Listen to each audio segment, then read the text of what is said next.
하나님은 사람의 입을 지으셨습니다. 입에 가장 큰 기능이 있는데 그것은 음식을 먹는 기능입니다. 먹지 않으면 죽죠. 육신을 살려주는 음식, 씹어서 삼키게 됩니다. 또한 사람의 마음, 생각, 영혼을 살려주는 영의 양식을 먹습니다. 하나님의 말씀을 먹는 기능이죠. 그 사람의 입을 지으신 이가 말씀하시고 그 말씀을 우리 입에 담게 하셨습니다. 사람이 사는 모습을 보면 그 입의 말로 일어서기도 하고 그 입의 말로 실족을 당하고 넘어지기도 합니다. 그 입의 말로 살고 그 입의 말로 죽고 죽이는 일이 벌어집니다.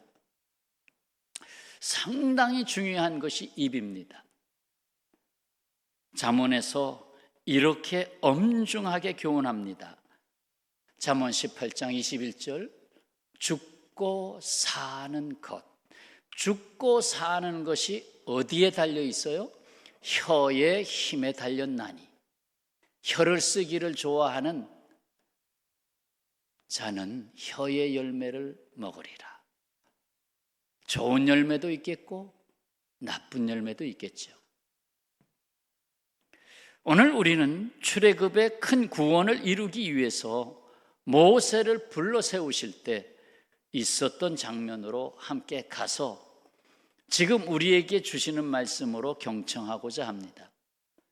하나님은 사람의 입이 하나님의 입으로 사용되기를 원하십니다. 하나님은 사람을 쓰시고자 할 때 무엇보다도 그 입을 다루셨습니다. 내가 이 사람을 써야 되겠다 하면 그 사람의 입을 다루셨어요. 자, 하나님이 모세를 바로 앞으로 보내고자 하실 때 모세가 뭐라고 했습니까? 오늘 본문 10절이죠. 주여, 나는 본래 말을 잘 못하는 자니이다. 나는 말을 잘 못합니다. 그렇자 하나님이 뭐라고 다시 말씀하셨나요? 11절, 누가 사람의 입을 지었느냐? 내 입을 지은 자가 누구냐? 그 말이죠. 하나님이 이사야를 선지자로 세우실 때에 무슨 일이 있었습니까? 이사야 6장 5절이야. 그때에 내가 말하되 화로다 나여 망하게 되었도다. 나는 입술이 부정한 사람이요 나는 입술이 부정한 백성 중에 거주하면서 만군의 여호와이신 왕을 배웠음이로다. 그때에 그 스랍 천사 중에 하나가 부젓가락으로 제단에서 집은 바 핀 숯을 손에 가지고 내게로 날아와서 그것을 내 입술에 대며 이르되 보라, 이것이 내 입에 닿았으니 내 악이 제하여졌고 내 죄가 사하여졌느니라 하더라.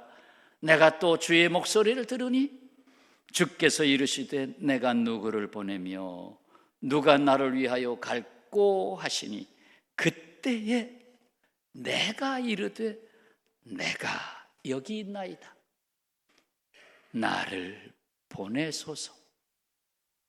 그 입술의 변화가 무엇이기에 나를 보내소서. 반면에 좀 다른 면을 한번 보겠습니다.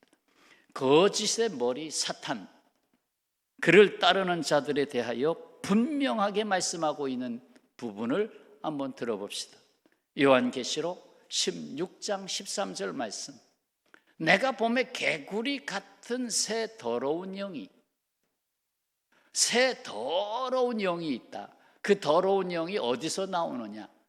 용의 입과 짐승의 입과 거짓 선지자의 입에서 나온다. 뭐 입에 대한 거 다 말하려면 끝이 없어요. 얼마나 많이 나오는지 몰라요, 성경에. 입. 한마디로 세상을 지배하고자 하는 사탄의 거짓되고 더러운 입으로 사용되는 그 입에 대하여 말씀하고 있습니다. 이 멸망케 할 입에서 나오는 말들을 방어하는 입들이 있습니다. 방어해야죠.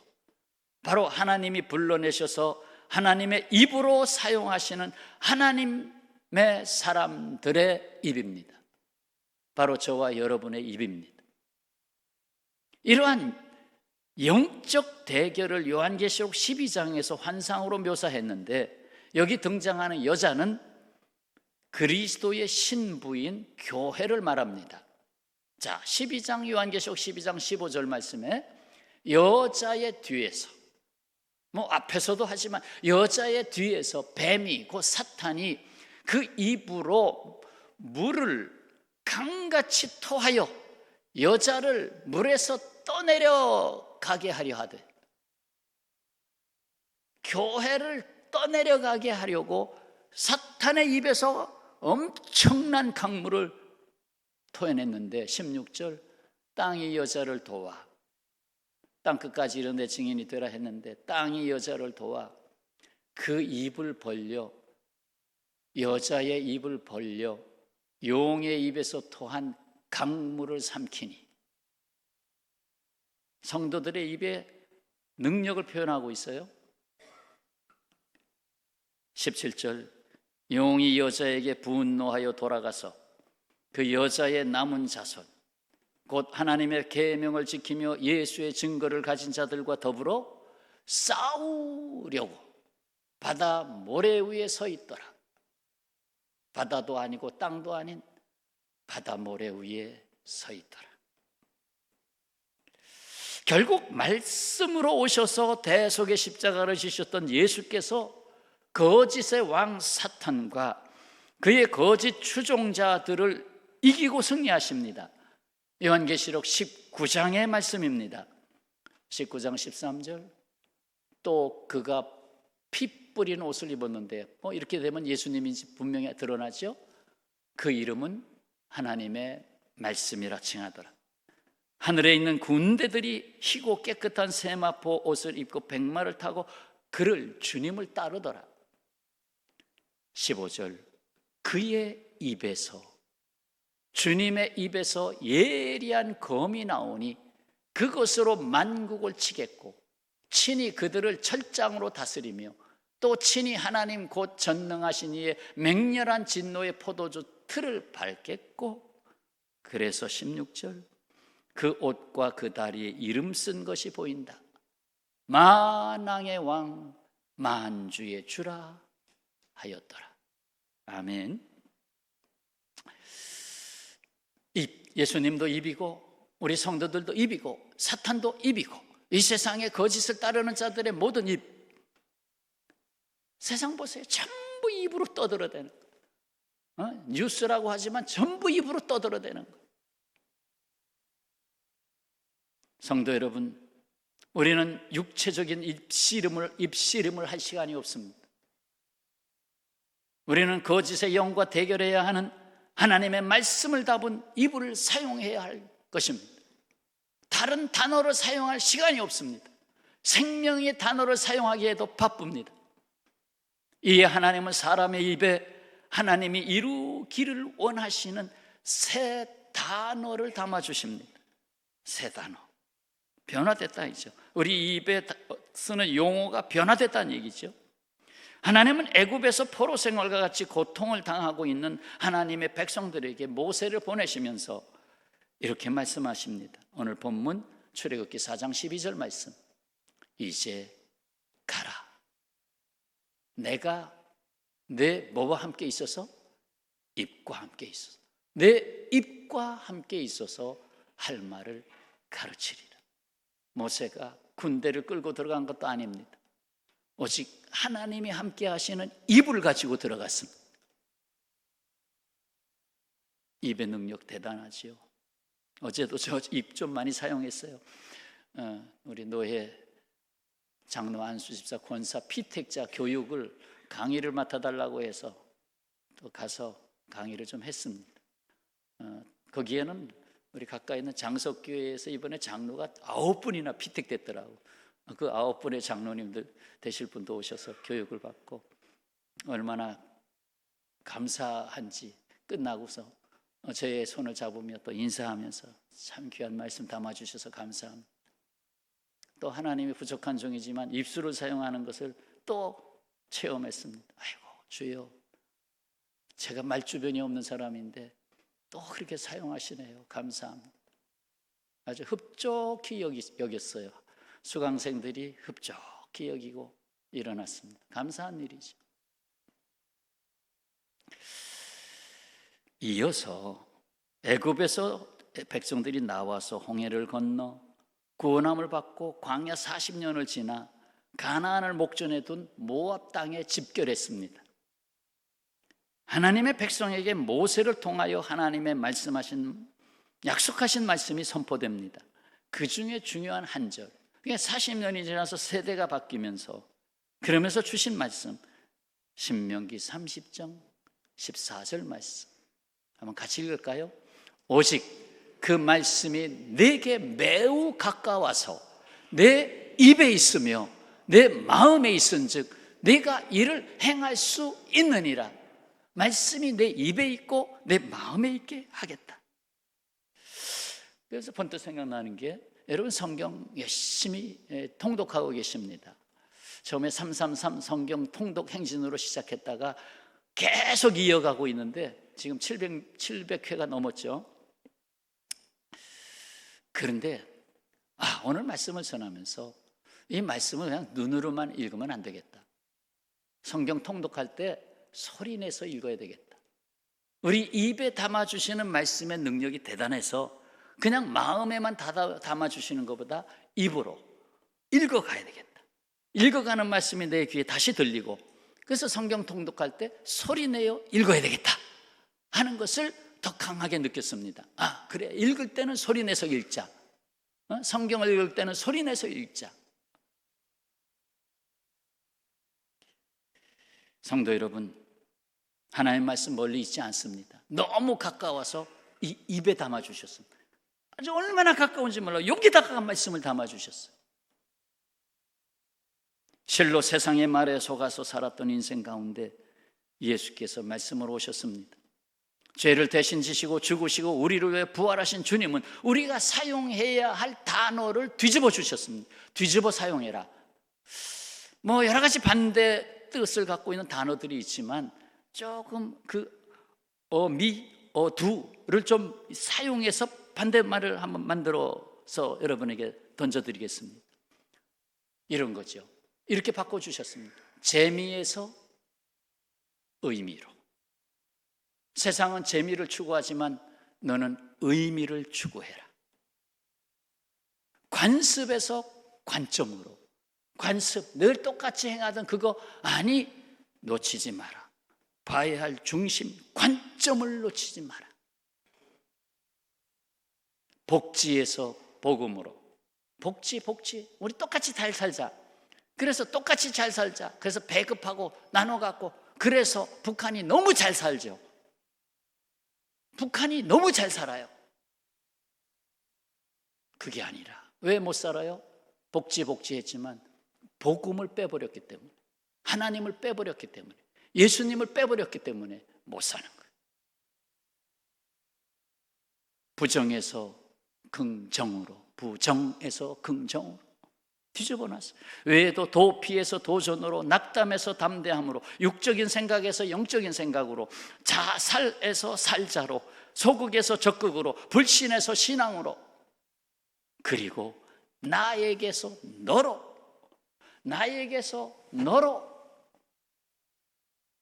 그리고 사람에게서 사랑으로. 사람 하지 말고 사랑 해봐라. 아이고, 저기 사랑이 있네. 우리 집 강아지 이름이 사랑이에요. 그 외에도 너무나 많은 단어를 바꿔주셨습니다. 뜻으로 말하면 많지만 일부러 좀 기억하시라고 말 하나씩 붙였잖아요. 불평에서 감사로, 슬픔에서 기쁨으로, 얼마나 많아요. 여러분, 입에 담는 단어가 바뀌면 인생이 바뀝니다. 아이고 재미없어 그러지 말고 거기 의미가 있어? 바꿔서 살라는 거지. 바꿔서 살라. 그럼 인생이 바뀐다. 20세기 초반 영국의 헨리 포세트라는 사람이 있죠. 그가 25살 대학생 시절에 사냥을 아버지와 나갔다가 아버지가 엽총을 오발해가지고 그만 눈을 다쳤어요. 양쪽 눈을 다 잃게 됐습니다. 아버지는 비통에 빠졌죠. 나 때문에 아들이 눈을 잃었다. 그 평생 놓지 못해요. 나 때문에 아들이 눈을 잃었다. 본인이 눈을 감을 때까지 잊을 수가 없는 거예요. 제 친구 목사님도 오래전 얘기입니다. 좀 집에서 좀 떨어져서 차로 한 10분 이상 나가는데 이제 텃밭을 이제 가꾸는데 뭐 상추도 있고 고추도 있고 뭐 많잖아요. 그런데 거기서 호미를 어떻게 하다가 뭐 곡괭이를 어떻게 하다가 그만 뒤에 있는 같이 데리고 나온 그 외손자의 눈을 콕 찔렀어요. 하다가 콕 찔렀어요. 뒤에 있는지도 모르고 콕 찔렀어요. 그래가지고 계속 병원 다니고 온전치 못하죠. 그래도 회복은 많이 됐지만 온전치 못하죠. 각막이 상했으니까. 그러면서 그 내외가, 목사님 내외가 지극히 6, 7살밖에 안 된 아이를 위해서 이 아이가 성장해서 성인이 될 때까지 이 아이에 대해서는 책임을 져야 되겠다. 그 마음으로 항상 뭐 돈이 들어가든 그 아이에 대해서만큼은 책임을 내가 져야 되겠다. 이 자세로 살아오셨어요. 꽤나 이제 세월이 지나서 이제 많이 회복이 됐습니다만 그렇습니다. 이 헨리 포세트는 아버지가 너무나 이것 때문에 절망하고 있는 것을 보고는 내가 아버지의 마음을 내가 더 힘들게 해서는 안 되겠다 해서 오히려 보이지 않았지만 더 큰 소리로 웃으며 더 큰 소리로 웃으며 뭔가 부지런히 또 손을 놀리고 일을 하고 일부러 기쁘게 활기차게 살았습니다. 놀라운 변화가 일어났습니다. 아버지를 위해서 우울한 내면을 감추고 기쁜 척하며 살았지만 결국은 기쁜 척했는데 결과는 기쁘게 되었습니다. 그의 인생이 바뀌었습니다. 머지않아 훗날에 그는 영국의 훌륭한 경제학자가 됐고 대학에서 초빙받는 교수가 되었고 국회의원이 되었고 최신부 장관까지 지내며 정상인도 이루지 못할 만한 큰 공헌을 세상에 남겼습니다. 아이고 이 자식 이제는 이 젊은 나이에 눈을 잃었으니 하고 쓰러져 버린 게 아니라 부정적인 면만 본 것이 아니라 안 된 것만 본 게 아니라 오히려 함께 일어났어요.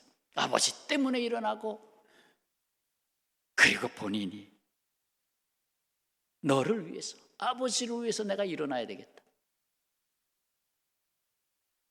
그렇습니다. 눈이 안 보인다고 하지 말고 안경을 바꿀 때가 됐구나. 말하고 있구나. 안경을 바꿔라. 자꾸 안 보인다 하지 말고 안경을 쓰세요. 저는 어렸을 때부터 안경 썼잖아요. 지금은 뭐 눈 수술을 해가지고 안경을 벗었지만 초등학교 한 3, 4학년 때부터 썼을 거예요.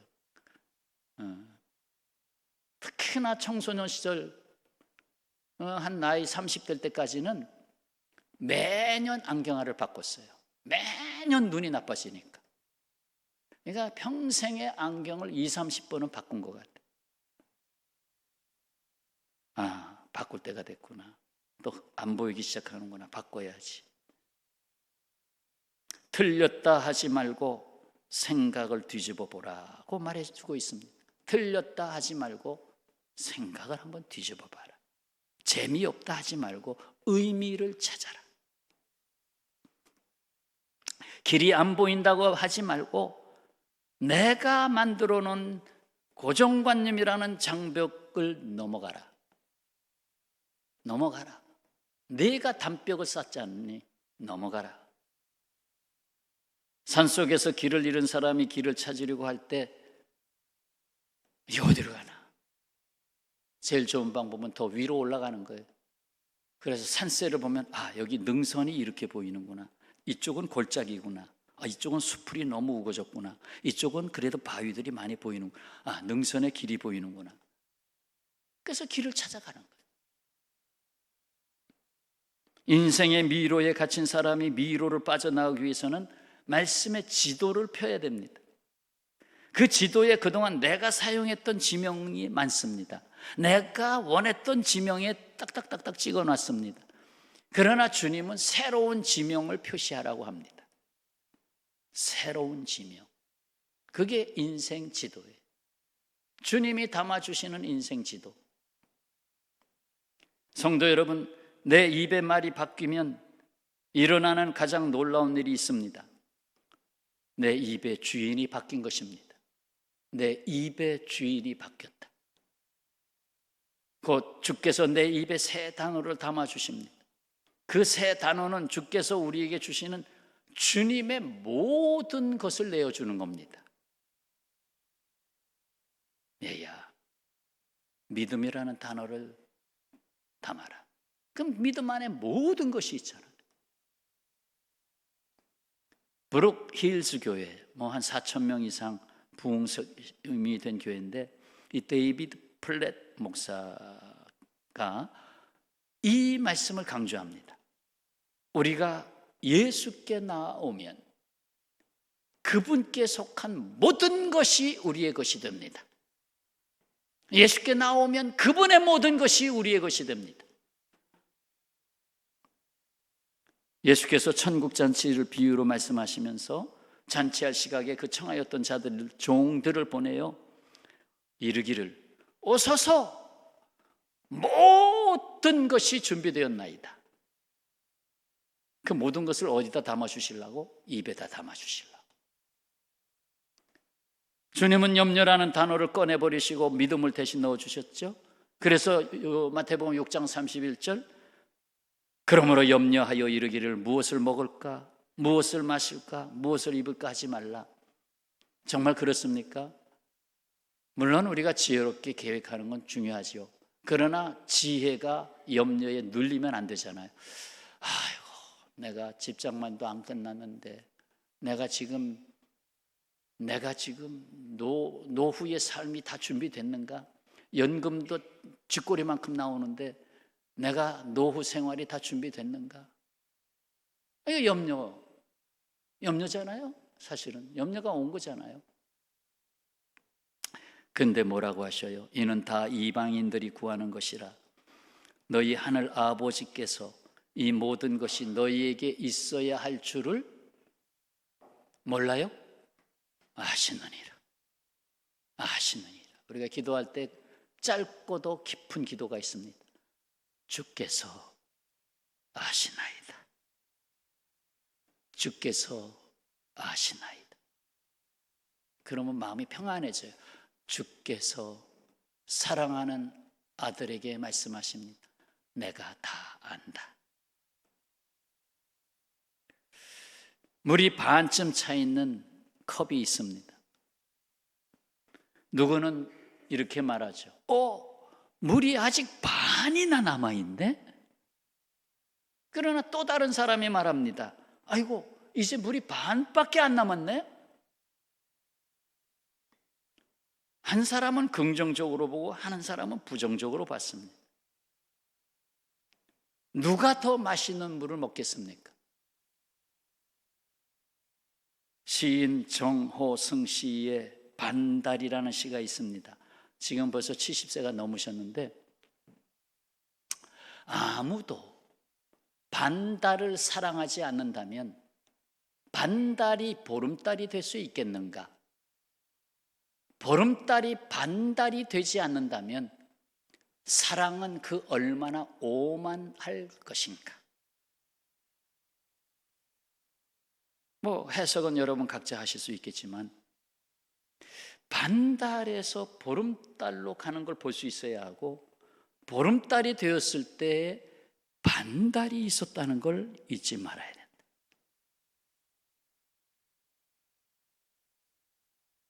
여러분, 하나님은 입에서 나오는 말씀으로 세상을 창조하셨습니다.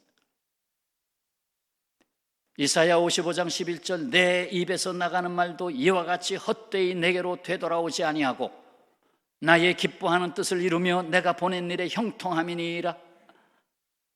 내 입에서 나간 말, 여호와의 입에서 나간 말이 헛되게 다시 돌아오는 일이 없다. 왜요?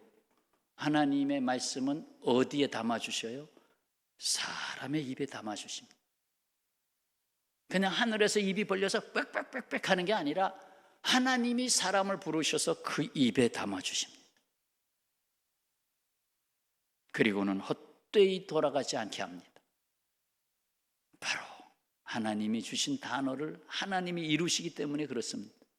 옛말에도 말이 씨가 된다 하였죠. 그렇습니다. 말이 바뀌면 인생이 바뀝니다. 내 인생은 왜 달라지지 않을까? 쉽게 점검할 수 있어요. 내가 쓰는 말을 조사해 보면 돼요. 내가 쓰는 말, 에이 신경질나, 이 말이 하루에 한두 번씩 나오는 사람하고 주님 감사합니다, 주님 그래도 감사합니다 하는 사람하고 인생이 같겠습니까? 세상에는 거짓말, 허구한 말, 지키지 못할 말, 악독한 말들로 넘쳐납니다. 이 말들을 하나님 그냥 놔두지 않을 겁니다. 반드시 심판하실 겁니다. 그러나 그 말들 속에서 살아가는 인생들이 얼마나 곤고합니까? 사기도 당하죠. 보이스 피싱도 당하죠. 입에 담는 말이 바뀌지 않으면 세상이 바뀌지 않습니다. 입에 담는 말이 바뀌지 않으면 가정이 바뀌지 않습니다. 회사가 바뀌지 않습니다. 식당이 바뀌지 않습니다. 식당, 음식도 맛있어야 되지만 그보다 더 맛있어야 되는 것은 말입니다. 오셨어요. 여기가 좋습니다. 여기 앉으시죠. 왔나 보다. 그러면 손님이 파리가 돼서 날아가요. 파리가 날린다. 예수께서 말씀이 육신이 되어 우리가 사는 세상에 오셨습니다. 그리고 항상 오늘의 말씀이 되게 하시려고 보혜사 성령을 보내셨습니다. 성령이 우리 안에 임하시면 우리 입으로 사용하는 단어가 바뀝니다. 단어가 바뀌면 인생이 바뀝니다. 나의 인생이 바뀌면 내 옆에 있는 또 한 사람의 인생이 바뀝니다. 이렇게 입에 담은 단어가 바뀌면서 땅끝까지 이르게 되면 그날에 주께서 다시 오셔서 영원한 천국 문을 여십니다. 거기에는 천국 단어로 찬양을 부르는 이들로 가득합니다. 그래서 저도 천국 가면 너 옛날에 베이스 잘했잖아. 저 베이스 앉을게요. 천국 찬양대에 베이스에 앉아 있겠죠. 베이스 파트. 천국의 언어로 기도하겠습니다.